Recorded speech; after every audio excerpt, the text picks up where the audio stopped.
ଯେବେ ଜୀବନ ରାସ୍ତାରେ ଚାଲିବା ଆରମ୍ଭ କରନ୍ତି ତ କିଛି ଲୋକ ଆମ ସାଥିରେ ଚାଲନ୍ତି, ଯାହାଙ୍କ ସହିତ ବହୁତ ଆଗକୁ ବଢ଼ନ୍ତି।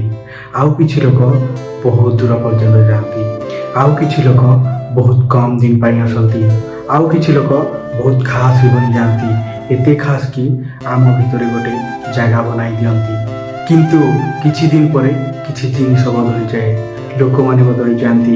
କିଛି ଜିନିଷ ବଦଳିଯାଏ, ସମୟ ବଦଳିଯାଏ, ଲୋକମାନେ ବଦଳି ଯାଆନ୍ତି। ତାପରେ ପୁଣି ଆସେ ଭୁଲ।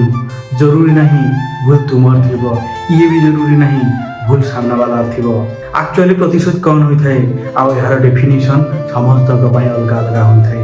But as for me best revenge is not revenge all. କ'ଣ ପାଇଁ ନା ଏହା ଭିତରେ କିଛି ସେନ୍ସ ହିଁ ନାହିଁ। ଯଦି ଲାଗୁଛି ଏ ବଦଲା ପ୍ରତିଶୋଧ ନେବାର ଅଛି ତ ଏହା ତୁମ ଉପରେ ନିର୍ଭର କରେ, ତୁମେ ପ୍ରତିଶୋଧ ନେବ ନା ନାହିଁ, ବଦଲା ନେବ ନା ନାହିଁ। ହେଲେ ଆମେ ତ ଦେଖିବାର ଅଛି ସେ ଗଲା ପରେ ଆମ ଲାଇଫ୍ କେତେ ବେଟରରେ ଅଛି। କ'ଣ ପାଇଁ ନା ଆଉ କାହାକୁ ବ୍ଲେମ୍ କରିବା ବହୁତ ସହଜ। କ'ଣ ପାଇଁ ନା ଯେ ତୁମ ଲାଇଫ୍କୁ ବର୍ବାଦ କରିଦେଲା, ତୁମ ଜୀବନକୁ ବର୍ବାଦ କରିଦେଲା, ଯଦି ସେ ଆଜି ତୁମ ସାଥିରେ ନଥାନ୍ତା ତ ତୁମେ ଖୁସିରେ ରହିଥାନ୍ତ, ତୁମେ ସେଇ ସବୁ କାମ କରିଥାନ୍ତ ଯାହା ତୁମେ ଆଜି କରିବା ପାଇଁ ଚାହୁଁଛ। ତୁମ ଏମ୍, ତୁମ ଲକ୍ଷ୍ୟକୁ ପାଇପାରିଥାନ୍ତ ଯଦି ସେ ତୁମ ସହିତ ଖରାପ କରିନଥାନ୍ତା ତ।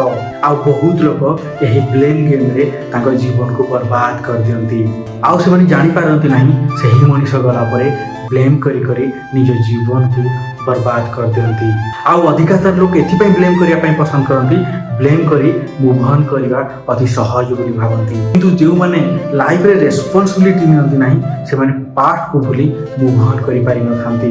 କିନ୍ତୁ ଯେଉଁମାନେ ଲାଇଫ୍ରେ ରେସ୍ପନ୍ସିବିଲିଟି ନିଅନ୍ତି, ପାଷ୍ଟକୁ ଭୁଲି ମୁଭ୍ ଅନ୍ କରନ୍ତି, ସେମାନେ ଲାଇଫ୍ରେ ବହୁତ ଜଲ୍ଦି ସଫଳ ହୁଅନ୍ତି ଆଉ ସଫଳ ବନିଯାଆନ୍ତି। ତା ମାନେ ନୁହେଁ ଯେ ଦୁନିଆରେ ଖରାପ ଲୋକ ନୁହନ୍ତି, ନା କି ତୁମ ସହିତ ଖରାପ ହେଇନି, ତୁମ ସହିତ ଖରାପ ହେଇଛି, କିନ୍ତୁ ତୁମକୁ ମାନିବାକୁ ପଡ଼ିବ ତୁମ ସହିତ ବ୍ରେକଅପ୍ ହେଇଛି। ଏବେ ତ ସମୟ ଆସିଗଲା, ତୁମେ ତୁମ ତାକତକୁ, ତୁମେ ତୁମ ପାୱାରକୁ ଆଉ ଥରେ ଆଣିବାକୁ ପଡ଼ିବ, ତାକୁ ଦେଖିବାକୁ ପଡ଼ିବ। ଦେଖ ମୁଁ ଆଜି କେମିତି ମଣିଷ ବନିଯାଇଛି। ମାନେ ଯେତେବେଳେ ସେ ତୁମକୁ ଛାଡ଼ିକି ଯାଇଥିଲା, ତୁମକୁ ତଡ଼ପେଇକି ଚାଲିକି ଯାଇଥିଲା। ତୁମେ ନିଜେ କୁହ, ଯଦି ତୁମେ ବ୍ଲେମ୍ କରି ଚାଲିବ ତ ଜିତ୍ କାହାର ହେବ, ତୁମର ନା ତାର? ଆଉ ଯଦି ତୁମେ ଲାଇଫ୍ରେ ମୁଭ୍ ଅନ୍ କରି ଆଗକୁ ବଢ଼ିବ ତ ତୁମେ ନିଜେ କୁହ, ଜିତ୍ କାହାର ହେବ, ତୁମର ନା ତାର? ବ୍ଲେମ୍ କର ତାକୁ ଯିଏ ଭୁଲ କରିଛି, କିନ୍ତୁ ନିଜକୁ ବ୍ଲେମ୍ ନ କର।